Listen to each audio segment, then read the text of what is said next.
ഹോർമുസിൽ ഇറാന് ചാകരയാണ്. 100 കപ്പലെങ്കിലും ഇപ്പോഴത്തെ ഈ വിഷയപ്രശ്നത്തിന് പരിഹാരമുണ്ടായതോടുകൂടി ഹോർമുസ് കടൽ കടന്നുകൊണ്ട് ഇറാൻ്റെ എണ്ണ വിൽപ്പന നടത്തിയിട്ടുണ്ട് മറ്റ് രാജ്യങ്ങളിൽ എന്ന തരത്തിലുള്ള റിപ്പോർട്ടാണ് പുറത്തു വരുന്നത്. അഥവാ പറയുന്ന കാര്യം ഇങ്ങനെയാണ്: 1.20 ലക്ഷം കോടിയുടെ വരുമാനം നിലവിലെ സാഹചര്യത്തിൽ ഇറാൻ ഉണ്ടാക്കാൻ വേണ്ടി സാധിച്ചു എന്നുള്ളത്. കരാർ വ്യവസ്ഥയുമായിട്ട് ബന്ധപ്പെട്ട് ഒരു ധാരണയിലായ സമയത്ത് തന്നെ ഇറാൻ ഈ വിഷയമായിട്ട് ബന്ധപ്പെട്ട് പ്രതികരിച്ചത് അത് അനൗദ്യോഗികപരമായിരിക്കുന്ന പ്രതികരണമാണ് നൽകിയത്. അവർ പറഞ്ഞിരിക്കുന്ന കാര്യം ഇങ്ങനെയാണ്: കരാർ വ്യവസ്ഥ ഏതെങ്കിലും സമയത്ത് തകർന്നു പോകുമോ എന്നുള്ളത് തങ്ങൾ ഭയക്കുന്നു.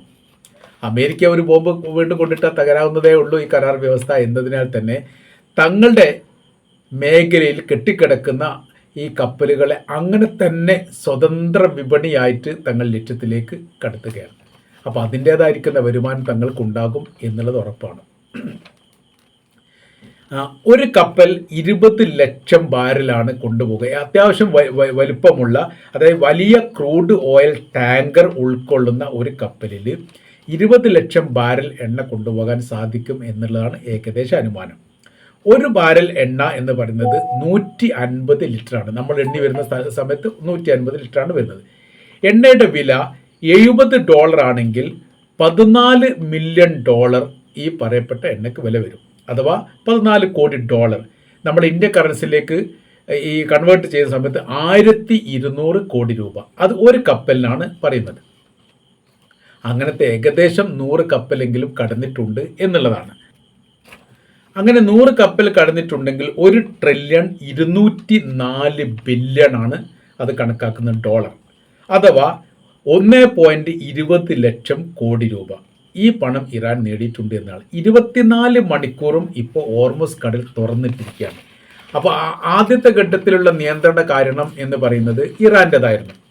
രണ്ടാമത്തേത് എന്ന് പറഞ്ഞാൽ ഇറാൻ്റെ അതിർത്തി അങ്ങോട്ട് കടന്നു കഴിഞ്ഞാൽ പിന്നീട് അമേരിക്കയുടെ ഉപരോധമാണ്. ഈ 2 ഉപരോധം കടന്നിട്ട് വേണം മറ്റൊരു കപ്പൽ ഈ ഭാഗത്തു നിന്ന് മറ്റൊരു ഭാഗത്തേക്ക്, അതായത് ലക്ഷ്യത്തിലേക്ക് എത്താൻ. വലിയ പ്രയാസമുണ്ട്. അതുകൊണ്ട് പല മാർഗങ്ങളും പല വഴികളും പല ഘട്ടങ്ങളിലും മറ്റു രാജ്യങ്ങൾ സ്വീകരിച്ചിട്ടുണ്ട് എന്നുള്ളതും യാഥാർത്ഥ്യമാണ്. ഇപ്പോൾ അമേരിക്ക ഉപയോഗിച്ച ഒരു തന്ത്രം, ഇറാൻ ഒരു തന്ത്രം ഉപയോഗിച്ചു, അമേരിക്ക മറ്റൊരു തന്ത്രം ഉപയോഗിച്ചു. ഇറാൻ ഉപയോഗിച്ച തന്ത്രം എന്ന് പറഞ്ഞാൽ ഏറ്റവും കൂടുതൽ UAE, സൗദി അറേബ്യ പോലെയുള്ള ഭാഗത്ത് നിന്ന്, ഇറാഖ് അടക്കമുള്ള ഭാഗത്തുനിന്ന് ഏറ്റവും കൂടുതൽ ഈ എണ്ണക്കപ്പലുകൾ വരുന്നത് ഹോർമുസ് കടൽ കടന്നിട്ടാണ്. കൂടുതൽ അറേബ്യൻ രാജ്യങ്ങളിലെ കപ്പലും ഈ പാതയിലൂടെയാണ് കടന്നു പോകുന്നത്. ഒരു സ്വതന്ത്ര അന്താരാഷ്ട്ര പാതയായിട്ടാണ് ഹോർമുസ് കടൽ അറിയപ്പെട്ടിരുന്നത്. 2025 അങ്ങനെയാണ്. 26 ഫെബ്രുവരി 28 അമേരിക്കയുടെയും ഇസ്രയേലിനെയും സംയുക്തമായിരിക്കുന്ന ഇറാന് നേരെയുള്ള ആക്രമണവും അതിൽ അവരുടെ ആത്മീയ നേതാവ് അടക്കം കൊല്ലപ്പെട്ടതിനോട് കൂടിയിട്ടാണ് ഹോർമുസ് കടൽ അടച്ചതോടുകൂടി പിന്നീട് ഈ കപ്പലുകൾക്ക് പോകാൻ പറ്റാതെയായി. അങ്ങനെയാണ് എണ്ണ വിപണി വല്ലാത്ത രീതിയിൽ ഈ സർവ്വ രാജ്യങ്ങളിലും പെട്രോളിയത്തിൻ്റെ വില കുതിച്ചു വരാൻ കാരണം. നമ്മുടെ രാജ്യത്തും പെട്രോളിയത്തിൻ്റെ വില കുതിച്ചു വരുന്ന ഇപ്പോൾ ഡീസൽ 102 രൂപയിൽ എത്തിയിരിക്കുന്നു. അപ്പോൾ വലിയ മാറ്റങ്ങളുണ്ട്. പെട്രോളിയം അങ്ങനെ അനുപാതികമായിട്ട് കൂടുന്നു, ഗ്യാസിന് കൂടുന്നു. ആ രീതിയിലേക്ക് മാറുന്നത് ഈ മേഖല അടക്കപ്പെട്ടതോടുകൂടി ലക്ഷ്യം കണ്ടുകൊണ്ട് എന്താക്കാൻ വേണ്ടി പറ്റുന്നില്ല, പുറത്ത് പോകാൻ വേണ്ടി പറ്റില്ല. അപ്പോൾ ഇറാൻ മുന്നോട്ട് വെച്ചിരിക്കുന്ന ആ സമയത്ത് മുന്നോട്ട് വെച്ചിരിക്കുന്ന നിർദ്ദേശം, തങ്ങൾക്ക് താല്പര്യമുള്ള കപ്പലുകളെ തങ്ങൾ ഈ മേഖലയോടെ തുറന്നുവിടാൻ പ്രശ്നമൊന്നുമില്ല. അതായത് അമേരിക്കയുടേതാവരുത്, ഇസ്രായേലിൻ്റെതാവരുത്, അവർക്ക് അനുഭാവം പ്രകടിപ്പിക്കുന്ന മറ്റു രാജ്യങ്ങളുടേതാവരുത്, അതല്ലാത്തവർക്കും തുറന്നുവിടാം. പകരം എന്ത് ചെയ്യണം? തങ്ങൾക്ക് അതിന് ചുങ്കം തരണം. $1.5 കോടി അതിന് ചുങ്കമായിട്ട് ചോദിച്ചത്. അതെല്ലാം കൊടുക്കാൻ തയ്യാറായിട്ട് പല കപ്പലുകളും ഇത് കടക്കുകയും ചെയ്തു. അങ്ങനെ കടന്ന് അത്യാവശ്യം നന്നായിട്ടുള്ള ഒരു വരുമാനം ഇറാൻ ഉണ്ടാക്കുന്നത് അമേരിക്കയെ സംബന്ധിച്ചിടത്തോളം അവർക്ക് വല്ലാത്ത ക്ഷീണമായി. അപ്പോൾ അമേരിക്ക എന്ത് ചെയ്തു? അപ്പോൾ ഇവിടെ 2 വിഷയമുണ്ട്. എല്ലാ കപ്പലുകൾക്കും ഈ ഇറാൻ്റെ കപ്പലുകൾക്ക് യഥേഷ്ടം സഞ്ചാരം ചെയ്യാം, മറ്റുള്ള കപ്പലുകൾക്ക് നിയന്ത്രണമാണ്. ആ നിയന്ത്രണത്തിന് ഈ ഹോർമുസ് കടക്കണമെങ്കിൽ പണം നൽകുകയും വേണം.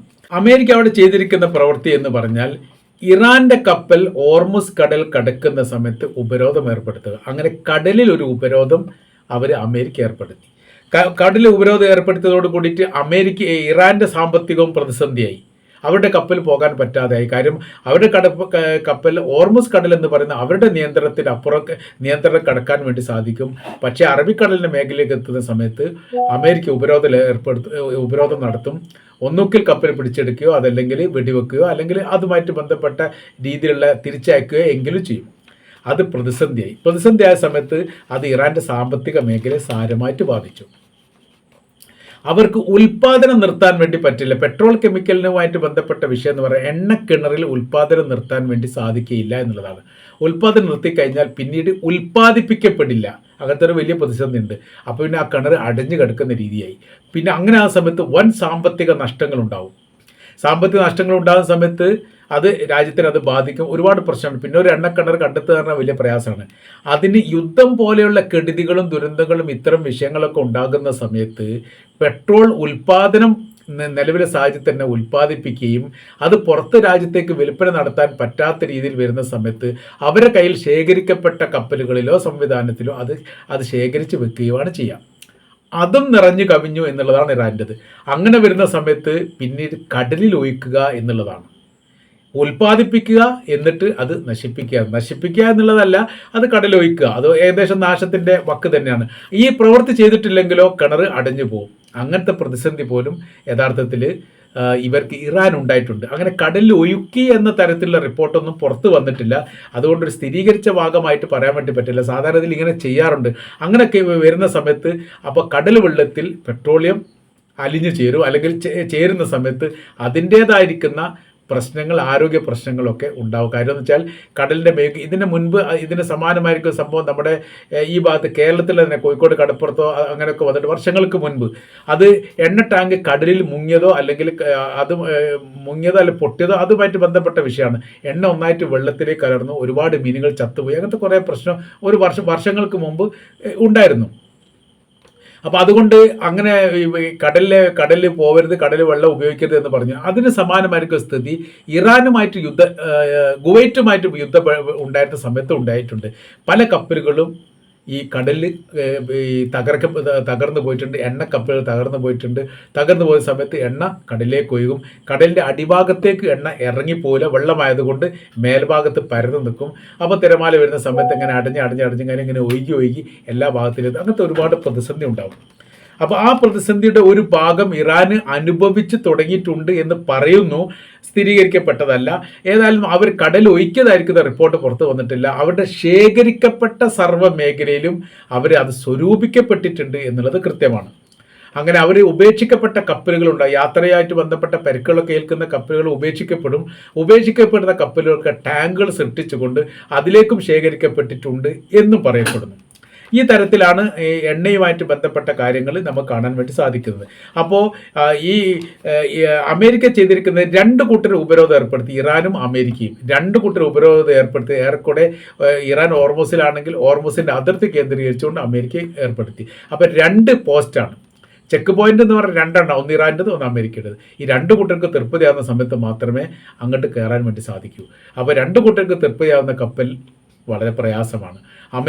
ഇറാന് ചുങ്കം കൊടുത്തിട്ടാണ് പോകുന്നതെങ്കിൽ ഒരുപക്ഷെ അമേരിക്ക ആക്രമിക്കാൻ സാധ്യതയുണ്ട്.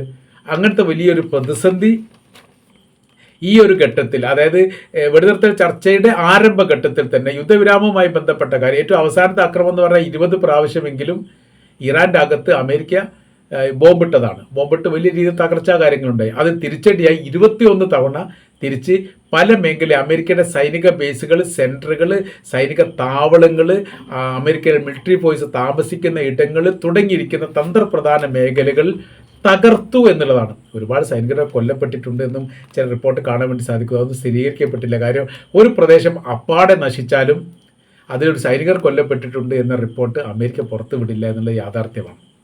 സമാനമായിരിക്കും സ്ഥിതി ഈ മേഖല കേന്ദ്രീകരിച്ചുകൊണ്ട് ഉണ്ടായിട്ടുണ്ട് എന്നാണ് നമ്മൾ മനസ്സിലാക്കാൻ വേണ്ടി പറ്റുന്നത്. ഏതായിരുന്നാലും സ്ഥിതികളുടെ അവസ്ഥാ സാഹചര്യങ്ങൾ നോക്കുന്ന സമയത്ത് ഇത് വലിയ രീതിയിൽ ഇറാനെ സംബന്ധിച്ചിടത്തോളം അവർക്ക് ഈ മേഖലയിൽ ഇപ്പോൾ തുറക്കപ്പെട്ടു എന്ന് പറയുന്നത് ഓർമസിൽ അവർക്ക് ചാകര കിട്ടിയതിന് തുല്യമാണ്. നിരന്തരം ഒഴുകിക്കൊണ്ടേയിരിക്കുന്ന അമേരിക്കയുടെ കപ്പലുകൾ. ഈ ഒരു പ്രതിസന്ധി ഉണ്ടായ സമയത്തും ഇറാൻ എണ്ണ വിൽപ്പന നടത്തിയിട്ടുണ്ട്.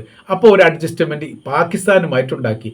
പാകിസ്ഥാൻ്റെ കടലിടുക്കുമായിട്ട് ബന്ധപ്പെട്ട് അതിർത്തി പങ്കിടുന്ന പ്രദേശം എന്ന നിലക്ക് ആ മേഖലയിലൂടെ ചൈനയിലേക്ക് കപ്പൽ പോയി എന്ന റിപ്പോർട്ട് പുറത്തു വന്നിട്ടുണ്ട്. ചൈനയിലേക്ക് പോകുന്ന കപ്പലിനെ ആക്രമിക്കാൻ വേണ്ടിയിട്ട് അമേരിക്കയ്ക്ക് ധൈര്യമില്ല. കാര്യം ആവശ്യമില്ലാത്ത ഒരു ശത്രുവിനെ വെറുതെ സൃഷ്ടിക്കുക എന്ന് പറയുന്നത്, അല്ലെങ്കിൽ തന്നെ അവർ ഇറാൻ്റെ ഒപ്പമാണ്. അപ്പോൾ അവർക്ക് നേരെ ആക്രമണം ഉണ്ടായി കഴിഞ്ഞാൽ അവർ പരസ്യമായ രീതിയിൽ രംഗത്ത് വരുമ്പോൾ അതിൻ്റേതായിരിക്കുന്ന പ്രയാസവും ബുദ്ധിമുട്ടും യഥാർത്ഥത്തിൽ അനുഭവിക്കേണ്ടി വരും. അമേരിക്ക എന്ന് അറിഞ്ഞതുകൊണ്ട് അവർ പതുക്കെ അതിൽ നിന്ന് പിറകോട്ട് പോയി ആ പ്രവൃത്തി അവർ ചെയ്തിട്ടില്ല. അതുകൊണ്ട് ഇറാനെ സംബന്ധിച്ചിടത്തോളം ഇറാന് വലിയ രീതിയിൽ ഏറ്റവും കൂടുതൽ ഇറാൻ്റെ പെട്രോളിയം വാങ്ങുന്ന രാജ്യം ചൈനയാണ്. 90% എന്നൊക്കെ പറയുന്നുണ്ട്, യഥാർത്ഥമാണോ എന്നറിയില്ല.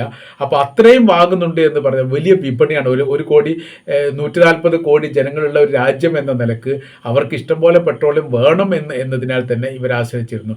തുർക്കിയും ഇന്ത്യയൊക്കെ ഒരു കാലത്ത് ഈ ഇറാൻ്റെ പെട്രോളിയം ആശ്രയിച്ചതാണ്. പിന്നീട് ഈ പ്രതിസന്ധിയും വിഷയങ്ങളും മിഡിൽ ഈസ്റ്റുമായിട്ട് ബന്ധപ്പെട്ട കാര്യങ്ങളൊക്കെ ഉണ്ടായ സമയത്തേക്ക് പതുക്കെ ഇന്ത്യയിൽ നിന്ന് ഒഴിവായി. ഇറാനുമായിട്ട് അങ്ങനെ പെട്രോളിയം വാങ്ങാതെയായി. അങ്ങനത്തെ കുറേ പ്രശ്നങ്ങൾ ഈ വിഷയമായിട്ട് ബന്ധപ്പെട്ട് നിലനിന്നിരുന്നു. ഏതായാലും നമ്മൾ പറഞ്ഞു വരുന്ന വിഷയം ഇതാണ്. ഓർമുസ് തുറന്നതോടുകൂടി ഇറാൻ ചാകരയാണ്. വൻതോതിൽ 1.20 ലക്ഷം കോടി രൂപ നിലവിലെ സാഹചര്യത്തിൽ ഇറാൻ സമ്പാദിച്ചിട്ടുണ്ട് എന്നാണ് നമ്മൾക്ക് മനസ്സിലാക്കാൻ വേണ്ടിയിട്ട് സാധിക്കുന്നത്.